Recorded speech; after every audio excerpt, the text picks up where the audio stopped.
오늘 본문 말씀은 우리가 너무 잘 알고 있는 그런 본문입니다. 나의 나된 것은 하나님의 은혜다. 자, 모든 것이 하나님의 은혜라는 그 사실을 우리는 인정하고 참 감사할 수밖에 없는데요. 저는 이 말씀을 이렇게 묵상하면서 한 가지 이제 고민에 빠졌습니다. 나의 나된 게 뭘까? 나의 나된 것은 뭘까? 나는 지금 어떤 나로 변해가고 있는 걸까? 나는 어떤 나로 변해야 가는 걸까? 그게 뭐지? 하나님, 사도 바울이 나의 나된 것이 그게 뭘 의미하는 겁니까? 그 말씀이 오늘 저와 우리에게 무엇을 의미합니까? 참 한 주일 동안 이 말씀을 깊이 이제 묵상하면서 오늘 설교 제목을 이렇게 잡았습니다. 한 번은 원하는 인생을 살자. 우리 한번 따라 하시겠습니다. 한 번은 원하는 인생을 살자. 한 번도 원하는 인생을 살아본 적이 없다. 그럴 수 있죠. 도대체 지금 무슨 말일까? 참 이 설교자는 설교를 준비하면서 참 고민을 많이 합니다. 어디 보면 좀 마치 미친 것처럼 말이죠. 정말 거기에 빠져서 고민하고 우리 갈등하게 되는데 그런 중에 책 한 권이 저의 시선을 사로잡았습니다. 카이스트의 그 윤태성 교수가 한 번은 원하는 인생을 살아라. 그 제목에 딱 꽂힌 겁니다. 한 번은 원하는 인생을 살아라. 그러면 저자는 이렇게 말합니다. 연봉은 중요합니다. 그러나 더 중요한 것은 당신의 인생입니다. 그죠? 우리 직장인들 그 연봉 중요하죠, 그죠? 그죠? 정말 중요하죠. 그러나 더욱 중요한 것은 당신의 인생입니다. 그러면서 저자는 이렇게 말합니다. 사실 인생은 하나의 산이 아니라 몇 개의 산으로 이루어진 산맥입니다. 인생은 참 우리가 넘어야 될 산들이 많은데 하나의 산만 있는 것이 아니라 마치 지리산처럼 그냥 봉우리 넘어 또 산이 있는 산맥으로 이루어져 있다는 거죠. 일생 동안 몇 개의 산을 오르고 또 내려와야 합니다. 그러나 그 중에서 한 번쯤은 내가 오르고 싶은 산에 올라야 합니다. 정상에 오르지 못해도 좋습니다. 단지 내가 오르고 싶어서 올라가는 산이 하나쯤 있다는 사실만으로도 우리 인생은 행복할 수 있기 때문입니다. 참 이 불신자들의 눈높이에서 볼 때 참 한 번은 원하는 인생을 살아라. 그러면서 산을 오르는 것에 비유하고 있습니다. 대부분의 사람들은 원치 않는 인생을 살아갑니다. 그리스도인들 가운데도 나는 한 번도 내가 원하는 인생을 살아가 본 적이 없다. 특별히 모태 신앙인들 가운데 또 범생들 가운데 그런 분들을 우리가 종종 만나게 됩니다. 그래서 나는 내가 하고 싶은 것도 한 번도 못 해보고 나는 억울하고 피해의식을 느끼는 그런 분들이 있습니다. 잘해야 된다는 압박감 때문에 새로운 길을 갈 엄두도 내지 못하고 그냥 앞만 보고 달려왔습니다. 과연 이렇게 살아도 되는 걸까요? 사도 바울은 오늘 고린도전서 15장에서 부활의 사건을 다룹니다. 그래서 부활을 경험한 사람들의 이름을 쭉 기록을 하죠. 그리고 자기 자신이 만삭되지 못한 나도 부활의 주님을 만났습니다. 그러면서 나의 나된 것은 하나님의 은혜입니다. 이렇게 연결시키고 있습니다. 왜 부활의 문제를 다루는 걸까요? 부활은 우리에게 인생의 목적을 가르쳐 줍니다. 예수님이 십자가에 못 박혀 죽으시고 부활하셨다는 사실은 우리 또한 언젠가 이 세상에 떠나고 우리 주님 다시 오실 때에 우리 육체도 부활해서 영적으로 연합되어서 살아가는 영원한 인생이 있다는 걸 보여주면서 이 부활 신앙을 가진 사람은 삶의 목적이 뚜렷한 사람입니다. 그렇죠? 내가 언젠가 부활하는데 이 세상에서 내가 살아가는 동안에 내가 했던 말, 생각, 행동 그 모든 것들이 영원한 등급으로 결정된다는 사실을 우리가 깨달을 때 우리의 시간, 우리 물질, 우리의 재능들 우리가 낭비할 수가 없습니다. 그렇죠? 참 이 부활의 사건은 너무나 중요한데요. 하나님이 우리를 구원하신 목적이 뭔가? 그렇죠? 왜 하나님께 나 같은 죄인을 구원해 주셔서 이렇게 성도로 삼아주시고 직분자로 삼아주시고 이렇게 목회자로 삼아주셨나? 그렇죠? 그래서 우리는 은혜를 받았다. 참 귀한 일이죠. 모든 게 하나님의 은혜입니다. 아멘입니다. 그러나 우리는 하나님께서 우리에게 은혜를 주신 목적이 뭔가? 우리를 구원해 주신 목적이 뭔가? 우리를 아직까지 살려두신 목적이 뭔가? 내가 가정의 직장과 우리 교회에 하나님께서 두신 목적이 뭔가? 이제 그 부분을 이제 우리가 깊이 고민하게 되는데 그것은 단 하나입니다. 온 세상에 주님의 생명을 어두운 이 사람들 세상 가운데서 밝히 드러내는 겁니다. 그렇죠? 오늘도 얼마나 많은 사람들이 또 젊은이들이 삶의 목적을 상실해서 자살을 합니다. 그렇죠? 요즘에는 이 자살하는 대상이 범위가 좀 달라졌습니다. 우리 대학생들도 공부 잘하고 범생이고 이런 아이들이 어느 한순간에 말이죠 자살을 시도합니다. 그러다가 미수에 끝인 분들 왜 그렇게 했니? 물어보면 나는 삶의 목적을 상실하고 내 인생이 너무 공허해서 저는 극단적인 선택을 하게 됐습니다. 그렇죠? 우리가 볼 때는 멀쩡하고 괜찮은데 그렇죠? 참 이래 살아야 되나 삶의 의욕을 상실한 분들이 의외로 많다는 겁니다. 바로 그들에게 내가 만난 예수님의 생명을 전해주는 것이 우리가 살아야 될 이유입니다. 자, 저는 오늘 이 말씀을 이렇게 변하면서 이런 질문을 좀 드리고 싶습니다. 한번 원하는 인생을 살자는 의미가 뭘까요? 도대체 한번 우리가 원하는 인생을 우리가 살아보자 하는 의미가 뭘까요? 한번 아무 누구의 제재도 받지 않고 내가 하고 싶은 대로 한번 그렇게 살아보자는 뜻일까요? 저 표정을 보면 그렇지 않은 것을 단박에 눈치챌 겁니다.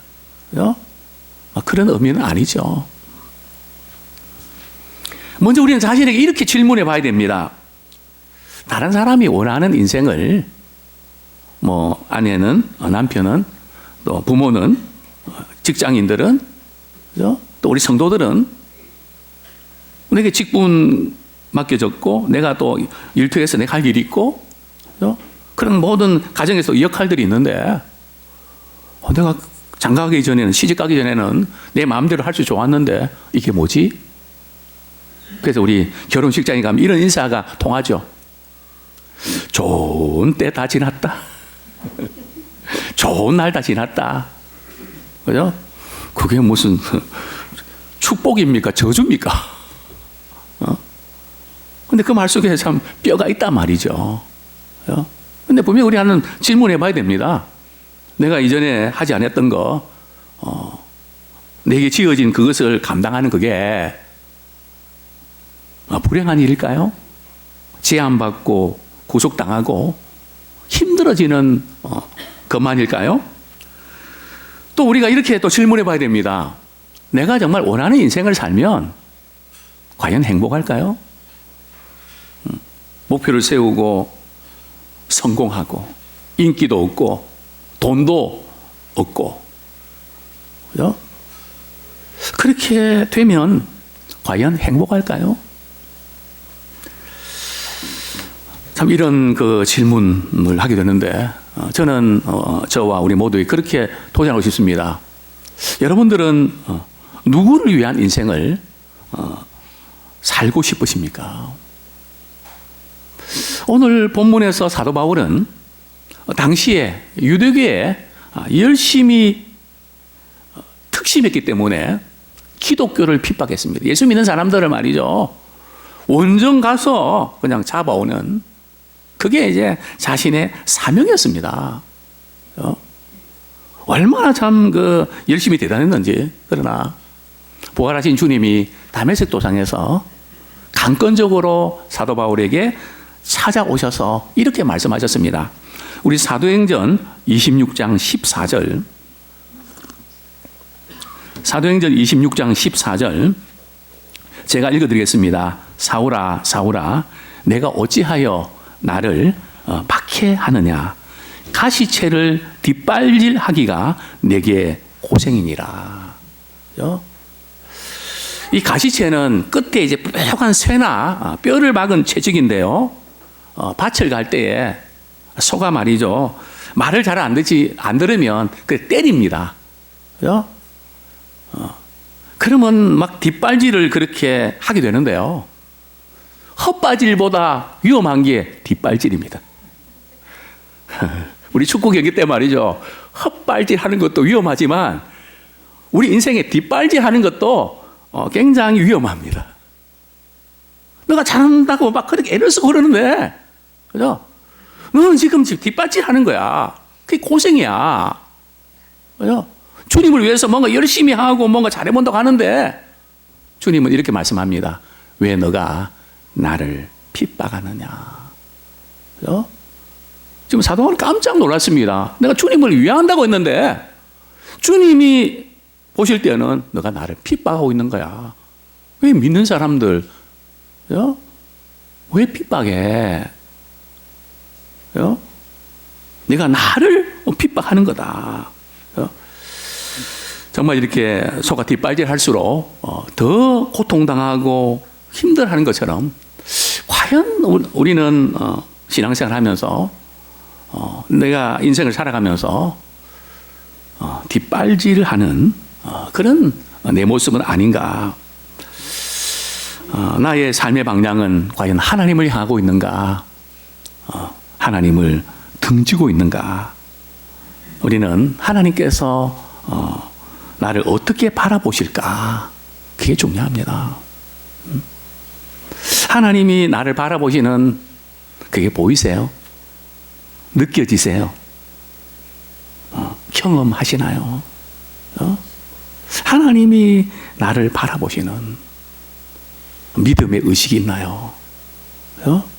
정말 우리는 자녀들에게 또 우리 자신이 하나님을 나를 바라보고 있다고 하는 그 의식만 있으면요, 어디 가도 정말 하나님의 주시는 은혜 안에서 설 수 있습니다. 그죠? 근데 아무도 나를 바라보지 아니하고 아무도 나를 몰라주는 그 가운데도 마치 구름 위에 햇볕은 쨍쨍하게 비치는 것처럼 나를 바라보고 계시는, 그죠? 그 믿음의 중심을 우리는 갖기를 소원합니다. 근데 분명한 것은요, 하나님은 나를 어떻게 바라보실까요? 하나님은 우리를 이렇게 바라보십니다. 우리를 사랑스럽고 소중하고 유능한 존재로 보십니다. 우리 옆에 있는 분이 그렇게 한번 인사하시죠. 당신은 하나님 보실 때 사랑스럽고 소중하며 유능한 존재입니다. 사랑스럽고 소중하며 유능한 거예요. 그죠? 나는 그렇게 안 보는데요. 저도 그 사람 그렇게 안 보는데요. 하나님이 그렇게 보신다는 거예요. 그죠? 이게 정확합니다. 그죠? 우리는 상대적인 가치관 가지고 바라보지만 하나님은 절대적인 기준으로 바라보십니다. 내가 너를 인하여 기쁨을 이기지 못하게 하시며, 그죠? 저는 때때로 낙심되고 좌절될 때마다 스마트에서 말씀, 내가 너로 인하여 기쁨을 이기지 못하게 하시며, 그죠? 저는 이 모습을 어디서 보는가 하면 갓 태어난 아이를 바라보는 어머니의 눈빛, 그죠? 그 아이를 바라보면 너무나 사랑스럽고 너무 이쁘고 말이죠. 그죠? 한 번은 차를 타고 가는데 앞차가 타이탄인데요. 그 타이탄 뒤에 조금 공간에 그 아내와 그 아이가 타고 있었습니다. 그 신호등 앞에서 말이죠. 뒤를 보면서 그 아이를 보면서 그 한박 웃음을 짓는 그 아버지의 그 표정. 바로 저거다. 하나님 우리를 바라보실 때 정말 기쁨을 이기지 못하게 하시는, 사실 엄밀한 의미에서 우리의 실패나 우리의 좀 잘못하고 이런 부분들이 우리 하나님 보실 때는 별로 문제가 안 돼요. 그죠? 왜냐하면 하나님께서는 내가 너로 인해서, 너 존재로 인해서 기뻐하시지, 너가 이렇게 했고 너가 저렇게 했고 그것 때문에 우리 기뻐하시는 게 아니거든요. 그러면 끝난 거 아닙니까? 그죠? 정말 주님이 나를 어떻게 바라보시는가. 또한 우리 주님은 우리에게 소원을 두고 행하십니다. 빌립보서 우리 2장 13절에 보면 정말 이 말씀을 읽으면서 엄청난 그 도전과 사랑에 잠기게 되는데요. 빌립보서 2장 13절 제가 읽어드립니다. 너희 안에서 행하시는 이는 하나님이시니 자기의 기쁘신 뜻을 위하여 너희에게 소원을 두고 행하게 하시나니. 우리는 혼자가 아니고 우리 안에 행하시는 분이 계신다는 거죠. 그분이 하나님이시라는 거죠. 그런데 하나님께서 우리에게 뭐라고 말씀하시는가 하면 내가 너에게 소원을 두고 있단다.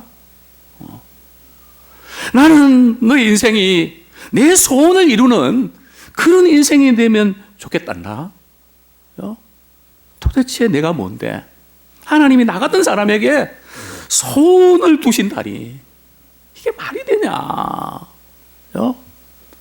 하나님의 소원이 우리 속에 들어와 있다는 것이 이게 얼마나 큰 감동이고 은혜입니까?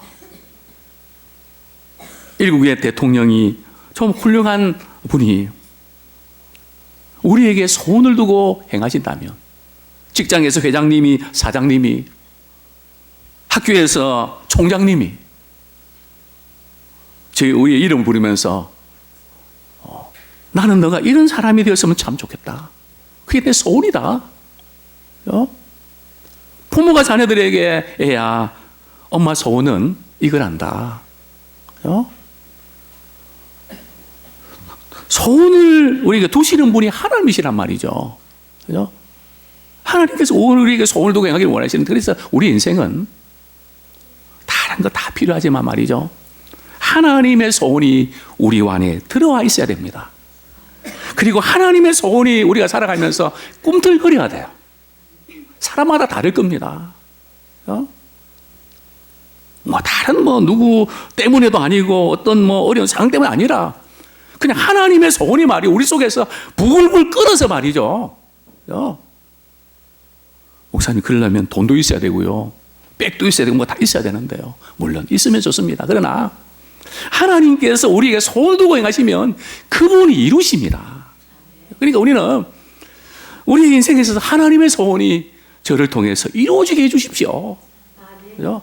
거기에 초점을 맞추는 복된 인생 우리가 살기를 소원합니다. 아마 오늘 본문에서 우리 한번 제 제목에서 내가 원하는 인생을 살아보자, 그런 의미는요, 한 번이라도 주님이 원하시는 인생을 살아보자는 뜻입니다. 한번 따라하시겠습니다. 한 번이라도 주님이 원하는 인생을 살아보자. 우리 자신도, 우리 가정도, 교회도, 우리 교회도 정말 한번 주님이 원하시는 교회가 한번 되어보기를 소원합니다. 우리 가정도 정말 주님이 원하시는 가정으로 우리가 만들어가길 원합니다. 그죠? 우리의 목표가 내가 원하는 것, 그것이 주님이 원하시는 것과 일치하길 원합니다. 하나님 뜻이 나의 뜻이 되고, 또 나의 뜻이 또 하나님의 뜻이 되고, 그러다 때는 이런 놀라운 은혜 자리에 우리가 들어가기를 소원합니다. 고린도전서 15장 9절 10절에서 사도 바울은 자신의 실패했던 잘못된 인생을 돌아보면서 이렇게 고백합니다. 고린도전서 15장 우리 9절 10절 제가 읽어드리겠습니다. 우리 하반절 9절 하반절부터 읽어드리겠는데요. 나는 하나님의 교회를 박해하였으므로 사도라 칭함받기를 감당하지 못할 자니라. 그러나 내가 나된 것은 하나님의 은혜로 된 것이니. 사도 바울은 내가 주님을 위해서 산다고 했는데 믿는 기독교인들 이단들 그냥 붙잡아서 죽이는 것이 내 사명이라고 생각했는데 부활의 주님 만나고 내가 하나님의 교회를 핍박했구나. 우리는 다른 어떤 것보다 교회가 크든 작든 주님의 피로 사신 교회를 사랑하길 원합니다. 그죠? 교회를 핍박하면 안 돼요. 교회를 사랑하고 아끼고 우리가 주님께 쓰임받는 자 되길 원합니다. 왜냐하면 하나님의 집이고 주님이 피로 사신 교회이기 때문에 그렇습니다. 사도 바울은 자신은 잘하려고 했지만 내가 하나님의 교회를 핍박했구나.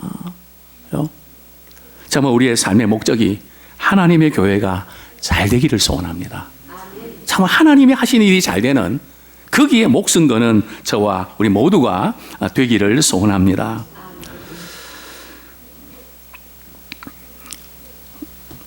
오늘 본문에서 우리의 나의 나된 것이 뭘까요? 나의 나된 것. 나의 나된 것은 사도가 된 현재의 나를 말합니다. 사도는 뭡니까? 주님께서 우리에게 맡기신 사명이죠. 다시 말씀드리면 주님께서 원하시는 삶을 살아가는 내 자신이 됐다는 겁니다. 나의 나된 것. 우리는 자꾸 나의 나된 게 하나님의 은혜입니다. 맞습니다. 그런데 나의 나된 것이 그게 뭘까요? 하나님이 원하시는 모습으로 닮아가고 나아가는 그런 인생이 된 게 하나님의 은혜라는 거죠. 이전에는 허망한 것들, 세상 사람들이 추구했던 그것에 마음 빼앗겨서 그것이 전부인 줄 알고 있었지만 부활하신 주님 만나고 사도는 이렇게 고백합니다. 내가 그리스도와 함께 십자가에 못 박혀 죽었나니 이제는 내가 산 것이 아닙니다. 더 이상 내 중심으로 내 자존심으로 그렇게 나는 살고 싶지 않습니다. 이제 내게 사는 것은 그리스도입니다. 내 안에 그리스도께서 살아계시고 그분이 나를 다스리시고 그분으로 인하여 제가 삽니다. 나를 사랑하사 자기 목숨을 버리신 하나님의 아들을 믿는 믿음 안에서 사는 겁니다. 그 하나님의 사랑을 힘입고 사는 겁니다. 그래서 우리는 더 이상 나 자신의 그 어떤 것을 위해서 살고 싶은 마음이 없어야 됩니다. 그러나 우리가 주님을 기쁘시게 하는 삶을 사는 것이 그것이고 우리 자신이 가장 행복한 삶입니다. 그죠? 그 연결고리를 우리가 잘 해야 되는데 이게 자꾸 이렇게 그가 그렇게 하면 나는 피해자가 되고 나는 내 삶은 뭔 재미가 있나? 그렇지 않습니다. 하나님을 영원롭게 하는 것이 우리 인생의 최고의 기쁨입니다. 그래서 대소요리문도에 보면 인생의 사는 목적이 뭡니까? 인생의 제일 되는 목적이 뭡니까? 하나님을 영원롭게 하고 그분을 영원토록 즐거워하는 거다. 우리는 하나님을 영원롭게 하는 데는 우리가 관심이 많은데, 그죠? 하나님을 영원롭게 하는 것이 우리 인생의 최고의 기쁨입니다. 이게 최고의 행복이고 최고의 축복입니다. 이게 비참해지고 뭐 그냥 뭔 재미로 사나 그게 아니고요. 참 하나님 영광을 위해서 살아내는 그 모든 것이 이 세상에서 우리가 누릴 수 있는 최고의 축복이고 기쁨입니다. 아무쪼록 우리의 삶이 성공했든지 실패했든지 상관없이 주님이 기뻐하시는 모습으로 우리의 삶을 자리매김하기를 축원합니다. 솔직히 주님은 우리 자신에게 어떤 분이십니까? 아직도 주님은 제게 필요한 것 주셔야 되고 또 교회도 내가 필요한 걸 채워줘야 되고, 그죠? 내가 속한 그 직장이나 또 단체도 내 필요한 것들 채워줘야 그래야 되는 거 아닙니까? 물론 우리가 살아가면서 그런 필요들이 채워지는 거 좋습니다. 그러나 오늘 말씀을 이렇게 묵상하고 준비하면서 성경에 나타난 인물들은 어떻게 살았지? 어떻게 살아가고 있었지? 공통된 특징이 뭘까? 아브라함을 떠올렸습니다. 이삭, 야곱, 요셉, 다윗, 성경의 모든 인물들을 쭉 이렇게 기도하면서 말이죠. 떠올려 보니까 공통된 특징이 하나가 추출됩니다. 그게 뭘까요? 그들이 살아가면서 연약해서 넘어지기도 하고 실패하고 됐지만 하나님께서는 그 한 사람 한 사람을 통해서 하나님이 원하시는 삶으로 살아가게 하셨습니다. 바로 그 하나님이 저와 우리 모두를 하나님이 원하시는 인생으로 살아가기를 원하십니다. 우리 인생을 거기다 초점을 맞추면서 우리가 살아가길 원합니다. 아브라함 그랬죠. 갈대아 우르에서 기반도 잡고 살만한데 떠나라고 하십니다. 친척, 그냥 형제들 다 떠나라. 집도 떠나라. 내가 너에게 지시할 그 땅으로 가라. 왜 하나님께서 그러셨을까요? 거기서 있는 곳에서 하시면 안 될까요? 우리 하나님께서는 구원의 계획을 이루시기 위해서 하나님이 원하시는 그런 방향으로 아브라함을 인도하셨습니다. 아들 이삭도 마찬가지 아닙니까? 늘 양보하다가 손해보고, 그죠? 우물 파면 그냥 빼앗기고, 그죠? 근데 그 아비멜렉이 말이죠, 하루는 찾아옵니다. 가만 보니까, 당신이 하는 것을 가만 보니까 당신에게는 하나님의 함께 하심이 틀림없습니다. 우리가 불가침 조약을 맺읍시다. 그죠? 안 믿는 사람이 말이죠, 힘들게 고통을 주었던 사람이 오히려 우리를 통해서 나타나신 하나님을 바라보고 계약 맺자고 그렇게 찾아오는 이 모든 그 부분들이 바로 참 하나님께서 우리에게 원하시는 그런 삶의 모습이고 하나님 우리를 그렇게 만들어 가십니다. 자, 두 번째로 왜 한 번이라도 우리 주님이 원하시는 인생을 살아가야 할까요? 우리 본문 10절 하반절 제가 읽어드리겠습니다. 내게 주신 그의 은혜가 헛되지 아니하여 내가 모든 사도보다 더 많이 수고하였으니 내가 한 것이 아니요 오직 나와 함께 하신 하나님의 은혜로라. 하나님의 은혜가 헛되지 아니하여. 저는 이 말씀에 꽂혔습니다. 사도 바울은 예수님 만나고, 그죠? 참 복음 전하다가 많은 고통과 어려움을 겪으면서, 그죠? 내가 이러려고 사도가 됐나? 그죠? 뭐 이런 고민과 갈등이 왜 없었겠습니까? 그러나 이 사도 바울의 관심은 자기를 힘들게 하고 고통을 주었던 그 사람들, 거기에 초점 맞추지 않고, 그죠? 어디에 이제 초점을 맞추는가 하면 내게 주신 하나님의 은혜, 그죠? 나를 구원해 주신 그분의 은혜, 나를 붙잡아 주셨던 그분의 은혜, 그죠? 그 은혜가 헛되지 않아야 되는데, 그죠? 십자가의 그 구원의 그 은혜가 나에게 와서 헛된 것으로 끝나서는 안 되는데, 그죠? 그는 주님의 그 은혜가 헛되지 않는 거기에 올인했습니다. 우리 한번 따라하겠습니다. 주님의 은혜가 헛되지 않는 그 일에 올인하자.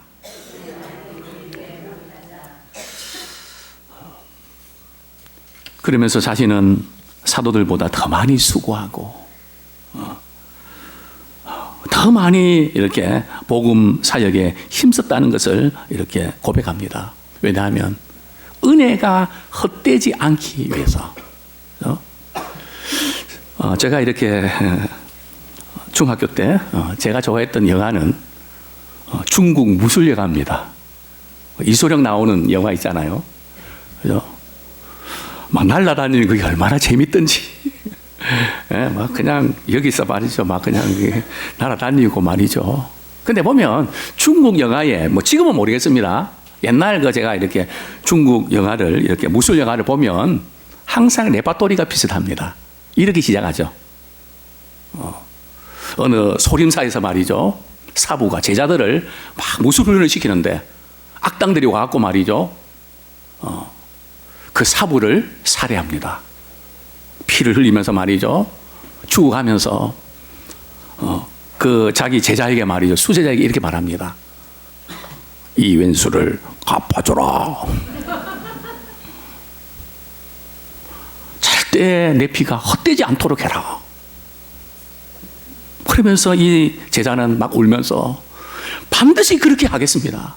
스승의 은혜가 헛되지 않도록 제가 하겠습니다. 그리고 말이죠. 악당들 찾아갖고 말이죠. 물리치는. 그죠? 그게 끝나는 거 아닙니까? 제가 설교 준비하다가 그 장면이 팍 떠올랐습니다. 그 사부의 은혜가 헛되지 아니하여. 그죠? 우리는 주님의 은혜가 헛되지 않는. 그죠? 우리가 돈이 있고 없고 우리 그 부분 때문에 주님의 은혜가 헛되지 않게 되길 원합니다. 사람들의 관계 때문에 힘들고 어려운 그것 때문에 주님의 은혜가 헛되지 않길 원합니다. 우리의 처한 상황이 많이 어렵고 힘들어서 참 포기 직전에 놓인 그런 분도 있을 수 있습니다. 그렇죠? 그래도 주님의 은혜가 헛되지 아니하여 그것을 위해서 몸부림치는 저와 우리 모두가 되기를 소원합니다.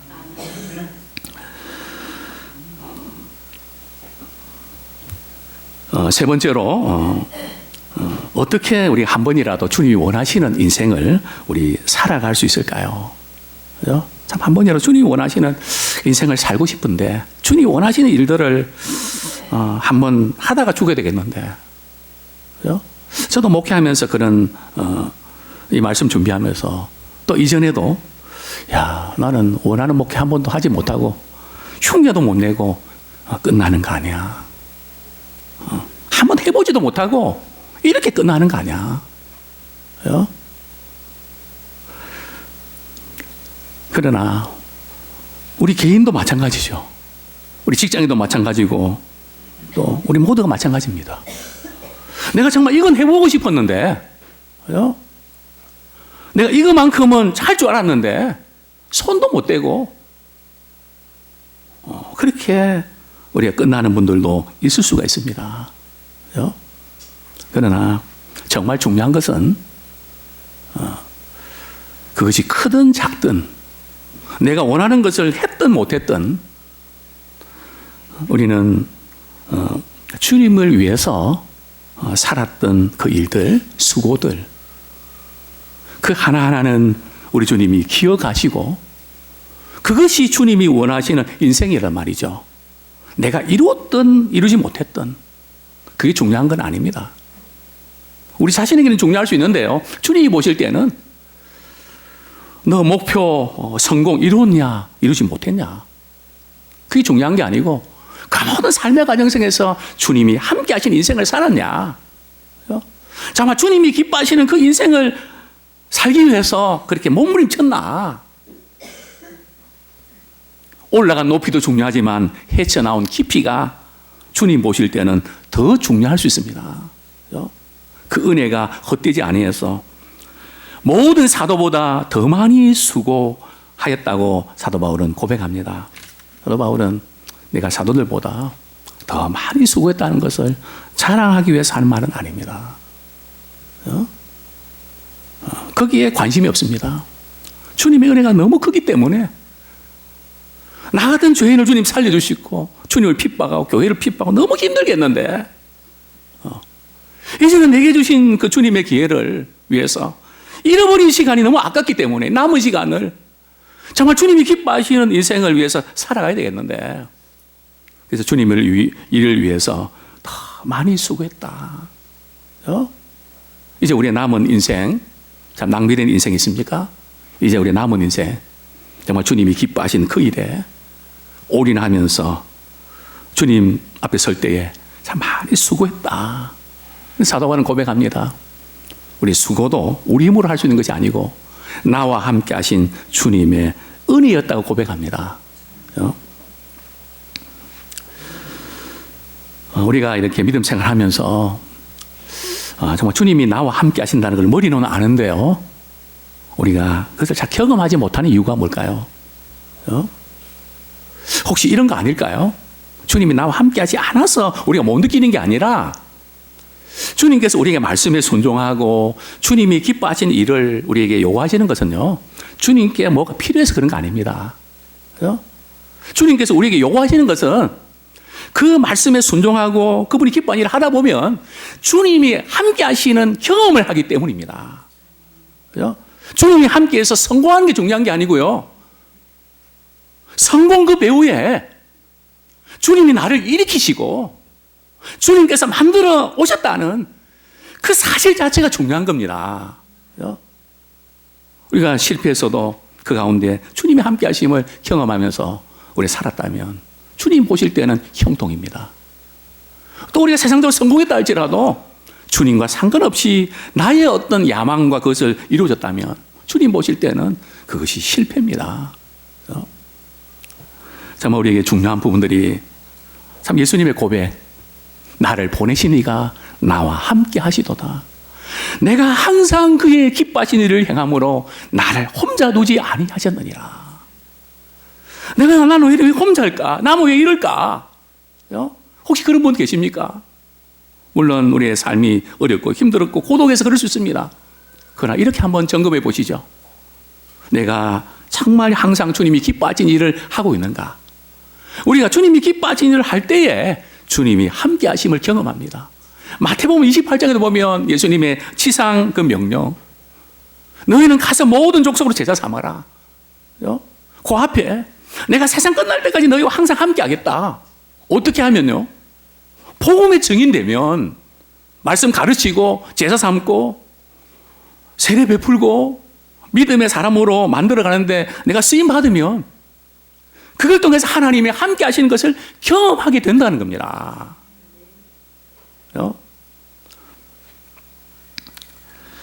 사랑하는 성도님들이요, 이제 말씀을 좀 정리를 우리 하겠습니다.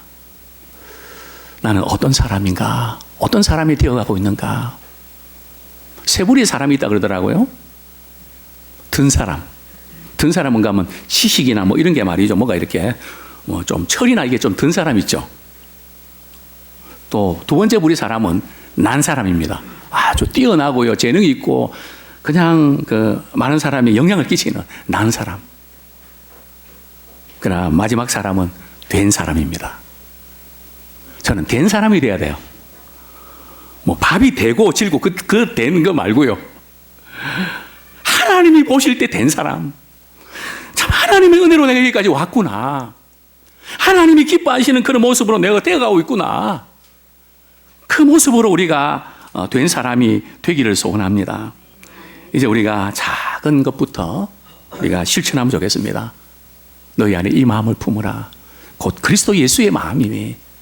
항상 우리가 참 내 마음으로 끝날 때가 많고 과거의 내 마음으로 끝날 때도 많지만 매 순간순간마다 너 지금 마음이 어떤 마음이니? 너 지금 무슨 마음을 갖고 그러는 거니? 너희 안에 이 마음 품으라. 예수 그리스도의 마음이다. 사도는 또 그렇게 고백합니다. 나는 예수 그리스도의 심장을 가졌다. 당신만 가진 게 아니고요. 우리 믿음의 사람들은 예수 그리스도의 심장을 가져야 됩니다. 예수 그리스도의 심장. 또 사도 바울은 이렇게 고백합니다. 나는 내 몸에 예수의 흔적을 가져노라. 우리의 삶에 예수의 흔적이 나타나길 원합니다. 우리 교회에 예람교회 말대처럼 우리 주님을 닮는 모습이 나타나기를 소원합니다. 우리 가정, 직장, 교회, 그리스도인 남은 고난을 우리 그의 몸된 교회를 위해서 자신의 몸을 사용하고 쓰임받기를 원합니다. 주님의 몸된 교회를 사랑하고 섬기는 그 일에 성공하십시오. 주님이 기뻐하시는 사람이 되어가는 거기에 초점을 맞추길 원합니다. 나는 주님이 기뻐하시는 일에 헌신하고 있는가? 참 우리가 살아다 보면 참 문제가 많죠. 참 뭐 다 문제 아닙니까? 어떤 분들은 그렇게 이름도 문제라고 지었더라고요. 이 문제, 박 문제, 고 문제, 그 문제, 다 문제. 우리 인생은 문제입니다. 그래서 예수님이 오셨습니다. 그죠? 참 우리가 문제 많은 세상에 살아갑니다. 우리 자신부터, 뭐 우리 주변부터 말이죠. 눈만 뜨면 뭐 문제 아닙니까? 그죠? 그러나 우리는 문제에 맞추지 마시고 사명에 맞추기를 원합니다. 어떤 상황과 어려움이 있어도 나는 하나님이 기뻐하시는 인생을 살겠다. 하나님이 기뻐하시는 사람으로 나는 만들어 가겠다. 꿋꿋하게 우리 중심 붙잡고 우리 살아가기를 소원합니다. 우리 이 시간 이렇게 기도하기를 원합니다. 주님, 제가 그동안 의심하고 믿지 못하여 굳게 닫았던 마음의 문을 활짝 엽니다. 주님이 내 삶의 주인으로 영접하는 은혜를 주시옵소서. 그동안 내 안에 편견과 선입견, 색안경으로 사람들을 대하고 판단한 잘못을 용서하여 주시옵소서. 마음의 중심을 보시는 하나님, 나와 다른 사람들을 사랑하고 이해하고 배려할 수 있도록 나의 마음을 넓혀 주시옵소서. 주님이 기뻐하시는 사람이 되기보다는 내 마음대로 안 되는 것 때문에 불평하고 온 마음에 살았던 어리석은 삶을 용서하옵소서. 주님이 기뻐하시는 일보다는 자신의 문제에 집착해서 자신의 유익을 구했던 죄를 용서하옵소서. 한 번이라도 주님이 원하시는 인생을 살게 하옵소서. 한 번이라도 주님이 원하시는 일을 하게 하옵소서. 우리 예수님의 이름으로 기도드립니다. 아멘. 우리 같이 한번 말씀 붙잡고 우리 결단의 기도를 드리겠습니다. 하나님, 연약하고 부족한 저희들을 무시간대처럼 사랑해 주셔서 오늘도 주의 전에 불러주시고 우리의 연약함에도 불구하고 우리의 부족함에도 불구하고 우리를 하나님이 원하시는 인생으로 살아가기를 원하시는 주님, 우리는 포기하고 싶고 우리는 잘하여서 엄두가 나지 않는 그 부분이 많이지만